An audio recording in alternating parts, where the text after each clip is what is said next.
Okay, so here we are with another G.I. Joe Classified Series unboxing, and this is Zandar, which, if you ever read the comic book, the gag for the figure was always nobody remembers Zandar. Zandar was the brother of Zartan and Zarana, both of whom are characters who got a lot more attention than him, so maybe people really didn't remember Zandar. But I think the gimmick was supposed to be that Xandar was a master of camouflage and would just blend in with the backgrounds without even trying. So that's why people would forget about him. Uh, you see, like this is not exactly an outfit that looks like somebody that would blend in with the background. My theory is that Xandar was just so naturally good at camouflage. He had to dress in such a wild way so people wouldn't not notice him all the time. Like that's and even then, like he'd still blend in with the furniture. So there's a really nice photograph on the back of the figure, and you can see that there's some Easter eggs in there. You got a Cold Slither poster up on the garage door. You got a couple of crushed grape soda cans down at the bottom. Of course, in the comic book, grape soda was the preferred beverage of the Dreadnoks, and they liked snacking on their chocolate covered donuts as well. Road Pig's shield is kind of leaning up against the wall there.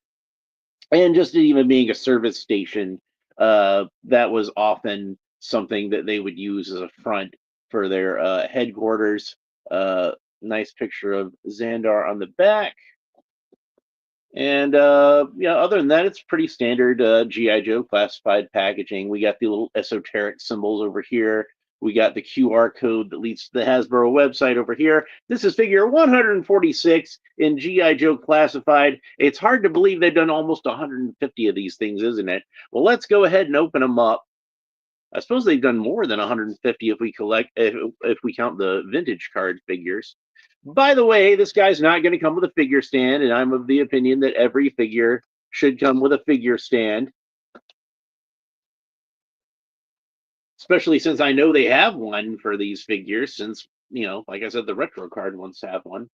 And there's the insert here with the red background, Cobra sigil on the background. Technically, like with the Iron Grenadiers, the Dreadnoks aren't really supposed to be Cobras.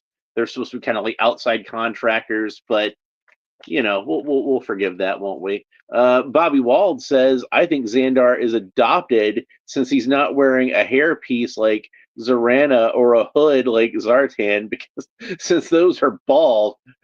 Well, I hope that's not literally supposed to be Zarana's bald head underneath, since it's very misshapen.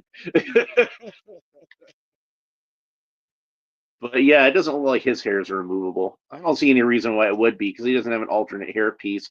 They did make his hair a bit longer in this figure than in the vintage figure.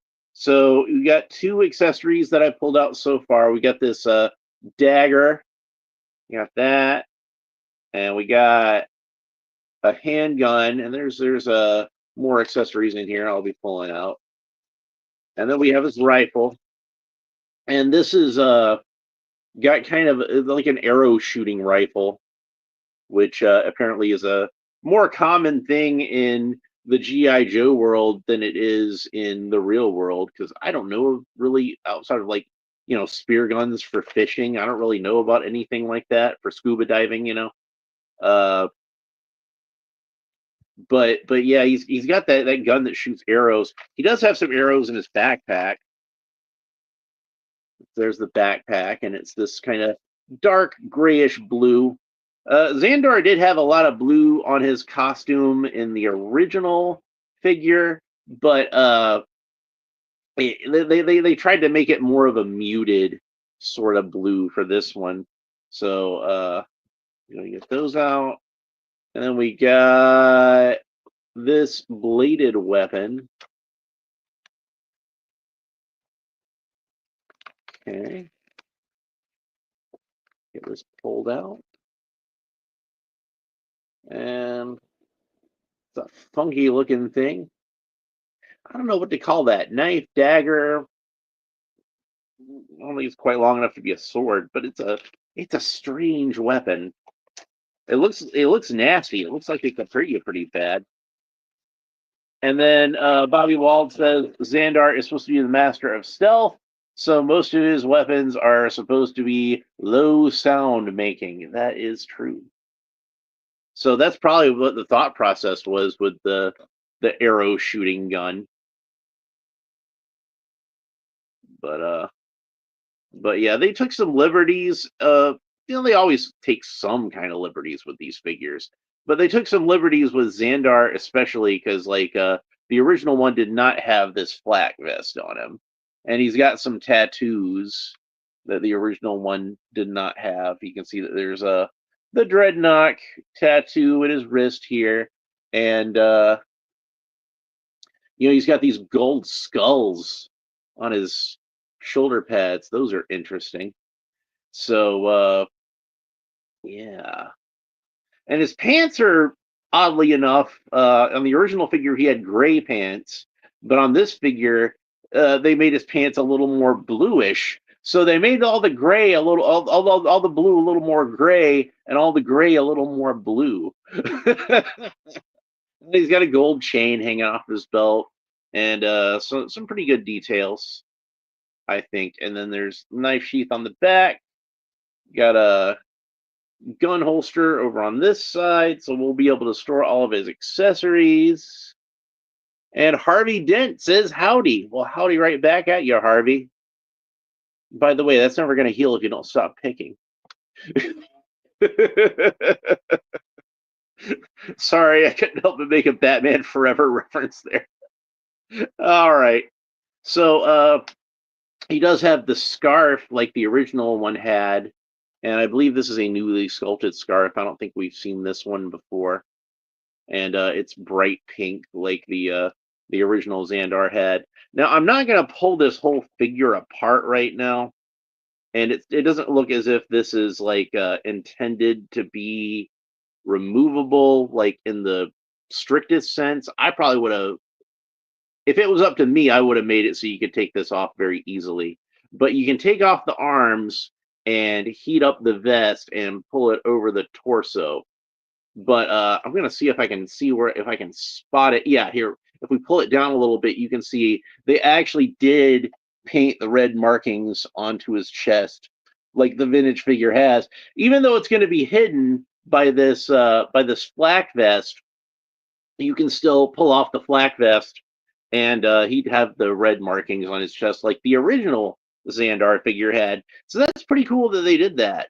You can see that there's the markings on the throat as well. So let's go ahead and put the scarf back on him and pop the head back on him.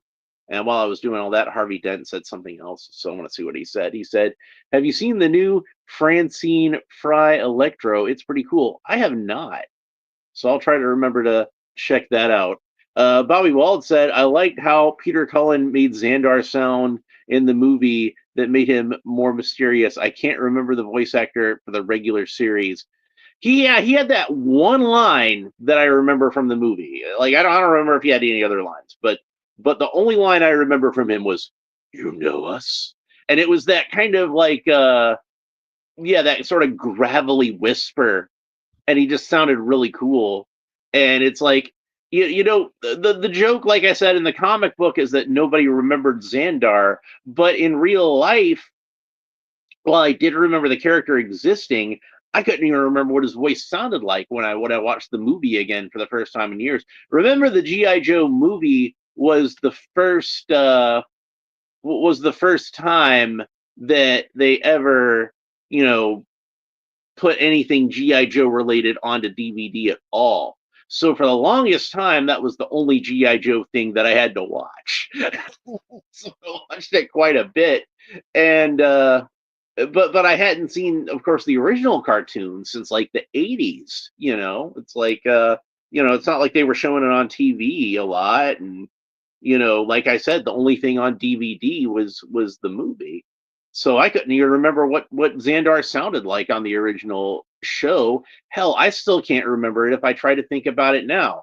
But I do remember the one line that Peter Cullen had in the movie. I definitely remember that. So it's kind of funny. Harvey Dent says some people say tariffs will end toy collecting. My response is in Optimus Prime's voice, never. Yeah. Well, Optimus Prime, that would have been, of course, the definitive Peter Cullen character, and that was the one that like it's kind of funny because I'll hear him do a voice very similar, if not the same voice as Optimus Prime, in like say like the introduction of Voltron, the opening of that, and the a lot of He-Man commercials. Peter Cullen narrates, and he's doing it in that sort of Optimus Prime kind of voice. So it's like, yeah, these He-Man toys are so cool that even Optimus Prime is trying to sell them to you. He's from a completely different toy line.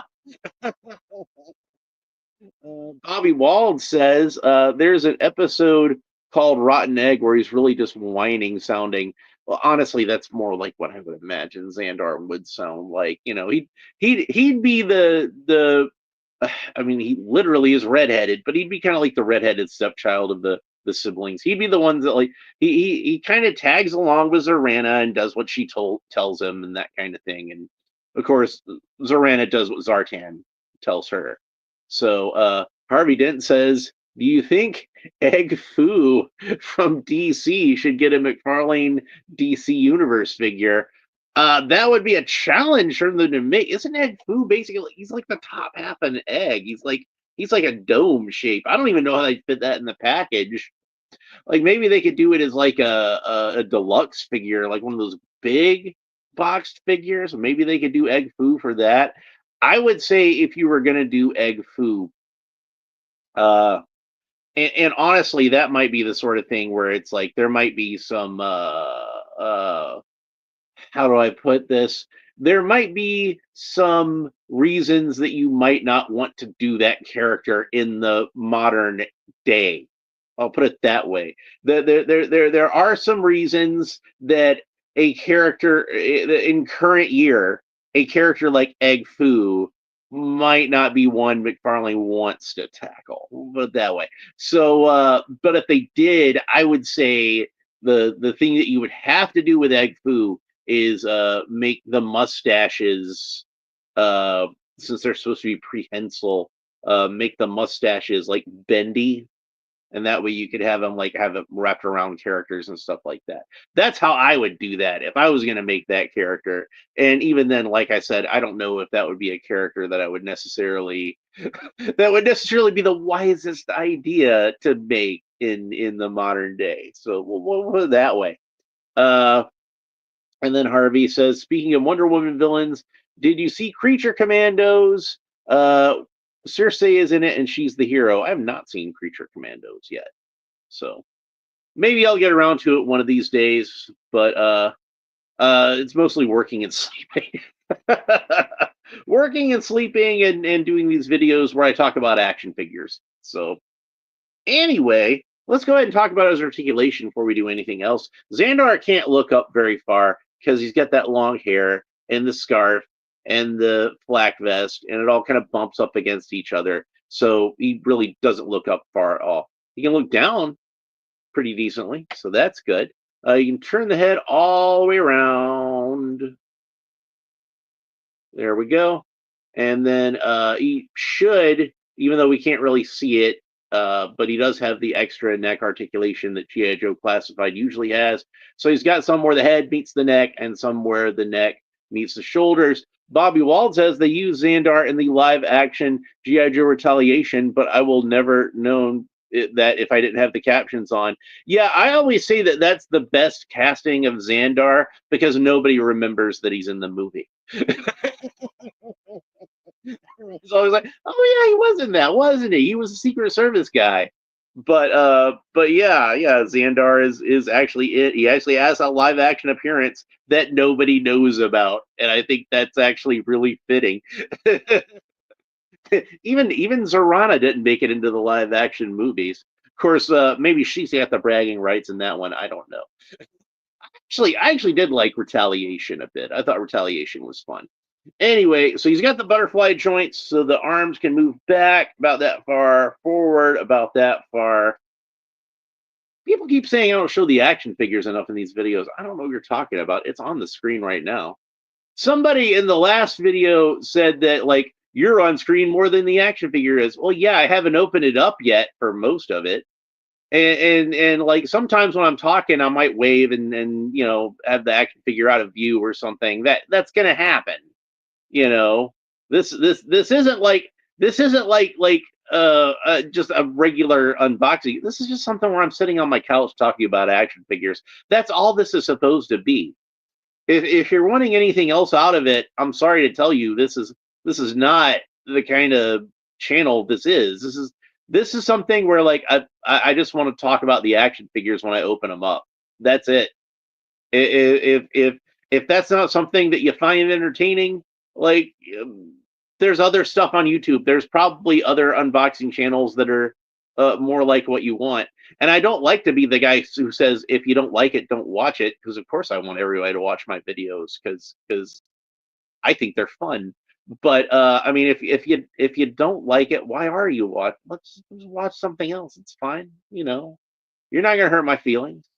I realize I'm a super niche channel here, but I do have lots of people that come back and, interact with the videos when they're actually live. That's fun.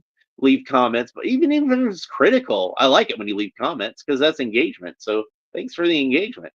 All right, Bobby Wald says they had Zan. Oh, I already read that one. I'm sorry. I already read that one.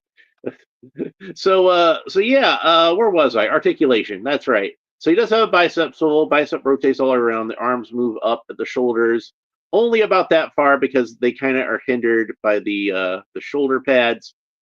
So you don't have too much movement there. He's got double jointed elbows, which this one seems like it's sticking a little bit, but I got it.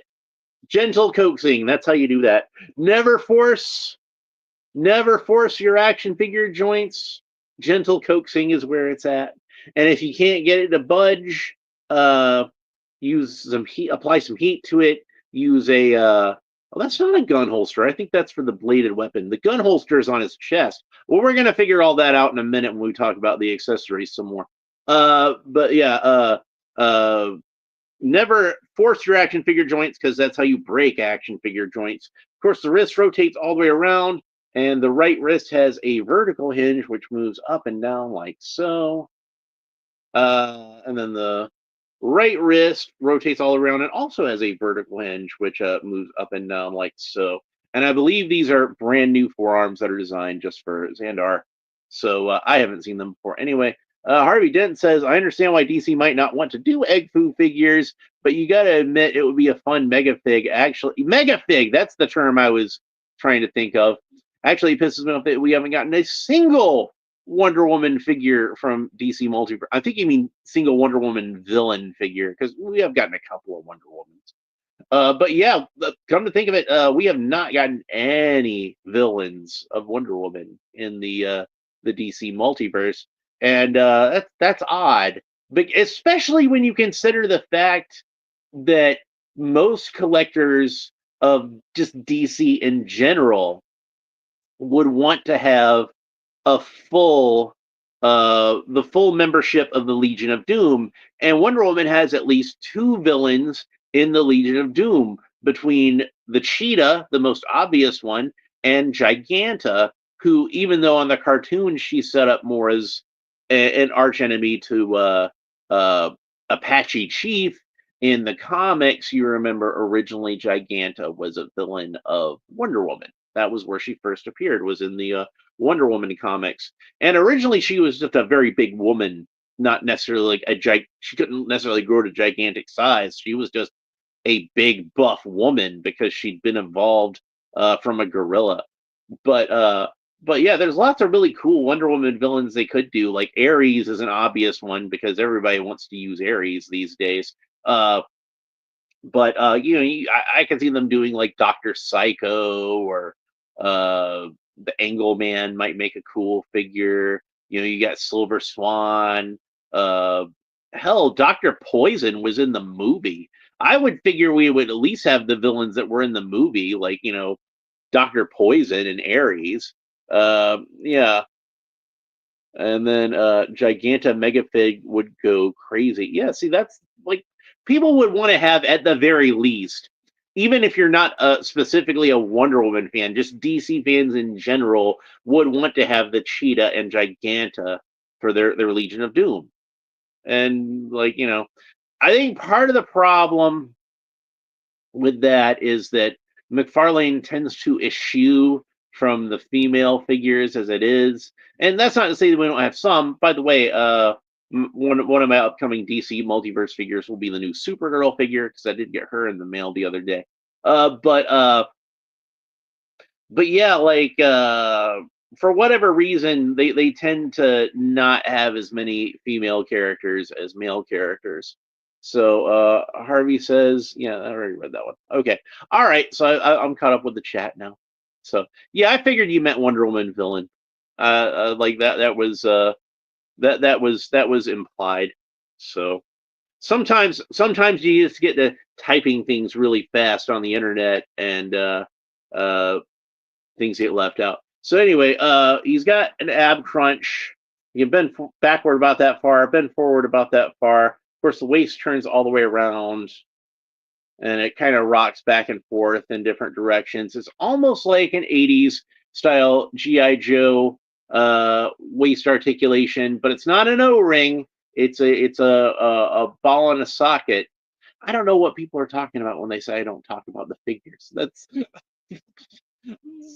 what I'm doing right now. So whatever. uh, Zandar can kick up about that far. He's got a thigh cut. Thigh rotates all the way around. He's got double jointed knees, which these seem kind of stuck, but I think I can get it. It's just stiff is all it is. It's not stuck. There we go. That's about the range of motion you get at the knee with the double jointed knee. Did I mention the thigh cut? Thigh rotates all the way around. We're going to mention that again anyway. And then boot cut, boot rotates all the way around. There is a lot of attention to detail on this figure. Uh, like I said, they took some liberties, but you can tell they were actually looking at the original figure because, like I said, there are a lot of details to it. He does have, like the original figure had brown boots with some gold armor pieces on it, and this one has brown boots with some gold armor pieces on it. It's maybe done a little differently from that original figure. I think there's a little less gold, but still, you can tell they were at least looking at that original figure. Harvey Dent says, if they make egg foo, do you think it would be a McFarlane Toy Store exclusive? Yeah, that would seem to be a prudent way to do egg foo, I think. Because like I said, there's certain reasons in current year you might not want to do that figure. But if you were to do them on the website, you wouldn't at least have to worry about retailers being like, seriously, Todd, what are you trying to sell me here? You want me to put this on my shelf at Target, at Walmart? Do you want us to get canceled on the internet? So, but yeah, that'd probably be the best way to do egg foo, I would think. I'm pretty sure that's the only reason like Jonah Hex was allowed to have guns because they only sold him on the website. I do love that Jonah Hex figure. Anyway, we're almost done with the articulation. So Xandar's foot points down about that far, points up about that far, rotates all the way around, and that's pretty much it for the articulation. Now let's talk about the accessories. So Xandar has this little dagger, looks like almost like a bayonet. This to me reminds me a lot of the knives you'd often see come with the Cobra troopers sometimes. Uh, like the Cobra officer and trooper in the 25th anniversary both had a knife very similar to this, and it fit kinda into that leg holster. It was not a very good leg holster. This one has a holster on the back of his belt, and it actually fits in there quite snugly, so that's good. Then we have the sidearm. Let's go ahead and put that in his hand and see what he looks like when he's holding that. And it's a little bit of a struggle. His hands are kind of rigid, not overly rigid, but more rigid than I would like. So there he is with the handgun. Looks pretty cool with the handgun. So, and like I said before, that one has a holster on the vest here, much like how the original Xandar had a shoulder holster. And he just had a shoulder holster. Like I said, he didn't have any kind of breastplate at all. He just had no shirt and those red markings on his chest. Not sure if they're supposed to be tattoos or body paint or what have you, but they're the pistol fits into the vest holster quite nicely. And then we have this funky bladed weapon. This does look like kind of like a modern era Zartan kind of weapon. Going back again to that live action version of Zartan, this looks like the kind of knife like he stabbed CoverGirl with. R.I.P. live action CoverGirl. We hardly knew ye, but I think you looked the part. She was definitely a gorgeous woman, like a CoverGirl ought to be. But yeah, it's a nasty looking knife. Let's go ahead and put that in the sheath on the leg and see how that fits in there. And it fits in there quite nicely. One thing I will always say about GI Joe Classified is that they always tend to have good weapon storage and weapon storage that actually works. Let's see if I can actually get his backpack on, because I know I struggled with the Leathernecks backpack the other day. I feel like honestly they should make these backpacks a little more rigid, like a little more not quite as pliable as these backpack pegs seem to be. That's why I'm having a hard time with it, because you see how rubbery it is. You see how rubbery it is, and a lot of the old classified backpacks, like they wouldn't fit into the backpack hole very snugly, and that was the problem. I think I got it in. Did I get it in? I think I actually got it in. Okay, there we go. And it does look very much like Zandar's old backpack on the action figure with the kind of padding on there and the like this the couple of quivers of the arrows on there. So let's go ahead and get this rifle in his hand. And make sure we get the figure in the trigger guard. There we go. And there he is, all geared up with all of his accessories in their proper place. Actually got the backpack on. So there's Zandar. That's what he looks like. So being the forgotten member of the Zartan siblings, the one that always kind of gets the short end of the stick. Of course, he was the third figure they made years after they made Zorana. They finally get around to making Zandar, and they did a pretty good job with him. I like how this turned out. So I do think it would have been better if they'd have made the vest so it was more easily removable. And then I could have showed you like a Xandar who's more geared up like the vintage figure. But since I'd have to heat him up and pop the arms off and all that kind of stuff to get him into that mode, like that's just going to be a lot on this video. And I don't really like to use the hair dryer during the videos anyway. I just find that kind of tacky. I don't enjoy doing that very much. But but yeah, if you did want a little more old school look for your Xandar, that's a way to get that done. But yeah, I think he turned out pretty well. I think he's going to look really cool if you stand him side by side with his brother and his sister, and he's going to fit in well with the rest of the Dreadnoks. And I kind of feel like they do that sort of thing with figures nowadays, where they try to make them look a little more real world, and try to tend to tone down some of the more uh, outre elements of some of these costumes. And they did that with Xandar here, but there's only so much you can do to tone this guy down and not have him be Xandar. So I don't think they pushed him as far as they could have, but I think they pushed him about as far as they should have. I think that like he's still very recognizably Xandar.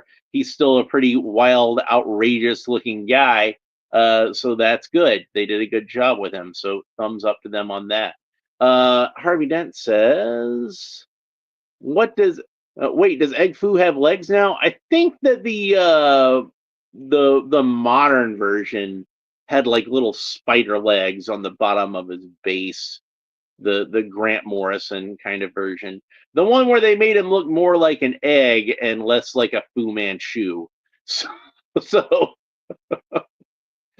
maybe that could be the one that McFarlane tries to make if they try to make an egg Fu figure, so that way they can kind of more avoid some of the Fu Manchu kind of elements. Also, Alan, did you watch your? I have not watched Daredevil Born Again. I actually don't have Disney Plus right now, so when I get Disney Plus back, I'll watch it then. But I was trying to save a little bit of money, so I cut down on some of my streaming services. So I think right now I just have Netflix and HBO Max and Amazon Prime. But Amazon Prime is like, a lot of things that I don't really even think of that just as a streaming service. That just happens to have a streaming service attached to it. But yeah, I'll watch it eventually. I would like to watch it eventually. So I did really enjoy the earlier Netflix series. Bobby Wald says on my shelf it's not Xandar hanging out with Zartan, it's Manny Faces. It feels like that scene out of Step Brothers. Did we just become best friends? Yep. Harvey Dent says, "Is Outback a rare figure now? I heard his straps and holsters look good on the Marvel Legends Secret Wars cap. Yeah, that would look really good, actually. Uh, the basic version of Outback is last time I checked, more expensive than the Tiger Force version of Outback. So if you want to get an Outback just so you can take the web gear off of them and put it on Captain America, I would advise to get the Tiger Force version of Outback, because that's going to probably be a little bit easier to come by for a good price. So yeah, that would be my recommendation for that. And the good news is, if you do a lot of customs, then you're left with like this blank T-shirt body, and that's good for customs too. So it's like I'm a use every part of the buffalo kind of guy when it comes to customs. So I try to use as much of the figure as I can. Oftentimes, when I look at a figure to buy for custom fodder, I'm like, well, I can use this part for this part for this, and this part for this, and that's how I justify it to myself. I don't like to, say buy a figure just to use a head or just to use a belt, and then not have any plan to do anything else with the rest of the figure. That's just me. But yeah, look online and see what you can find those figures for. But like I said, the Tiger Force has pretty much the same web gear. It's just like a different, like slightly different shade of brown. So use that one. Or Dusty has like the shoulder straps on him might work pretty well with a little bit of adjustment. Or experiment with some various web gears that you can find on GI Joe figures. Maybe try Stalker's web gear if you're just looking for anything. That might work pretty well. But yeah, like for whatever reason, I think that wave of figures was I don't think it was shipped in the numbers that a lot of them are, because like I know like Outback goes for more than most figures, and CoverGirl goes for more than most. They're not like super expensive, but we're talking like $35-$40 figures last time I checked. They might have gone up since then. Like I think Falcon was the easiest figure to get a hold of there, because as we mentioned before, earlier, Bobby Wald mentioned he's in actually there's a Stardust video that somebody mentioned that. I think it was Bobby Wald. Uh, uh, Falcon is not what you would call a handsome man, at least in that figure. He's a lot of people were unhappy with that head sculpt. So anyway, that's pretty much it for Xandar. I don't have a whole lot else to say about this figure. Now we can go ahead and forget that Xandar ever existed again. So but I will be back on the next episode. I think it would probably be a good idea if I go ahead and start talking about some of these superpowers figures that I have. because I do have a whole bunch of superpowers figures to talk about, and I don't know if this is going to be the next ones, but we do have the crowdfunding Batman and Robin. They're recolored to like Super Friends.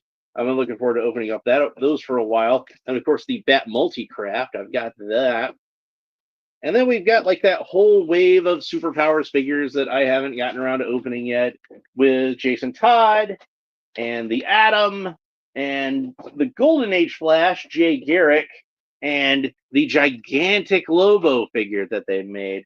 So we got a lot of superpowers stuff to talk about. And when I get my next shipment from Big Bad Toy Store, then I should have the sea saucer. Oh look, I'm on screen without the action figure. Well, I'm done talking about the action figure at this point. So this time doesn't count. This is time for like, people to hang around and talk for a little bit because I'm done talking about the action figure. I can still hold it up on. I don't understand why people are bothered by that. It's just weird to me. Okay, so Harvey Dent says I was excited that McFarlane might be releasing a Steve Trevor figure. I like filling out the Wonder Woman verse, which is why I do want the tireless terror egg foo. Well, I'm a big Wonder Woman fan myself, so obviously any kind of Wonder Woman figures would please me to have in part of the collection. And I do like a lot of, like I mentioned before, I do like a lot of the Golden Age Wonder Woman villains, like some of like the weirder ones, like the Blue Snowman and characters like that.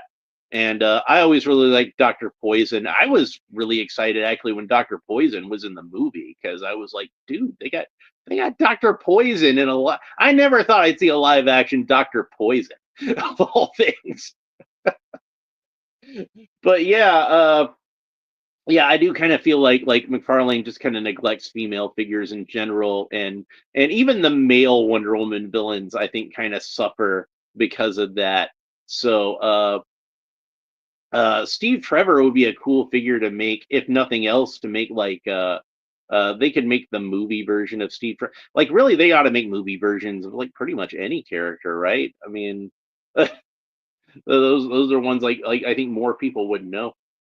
I would really like to have seen, and I don't know if they're going to have time to do this in the limited time they have left with the license. I would have really liked to have seen them try to do a superpowers figure of Rocket Man, who, of course, I'm sure you know, the rumor that Rocket Man was actually going to be Steve Trevor. That was going to be a superhero identity they'd created so they can make a Steve Trevor figure. That was why he was an astronaut when he actually appeared on Superpowers Team Galactic Guardians, the last season of Super Friends.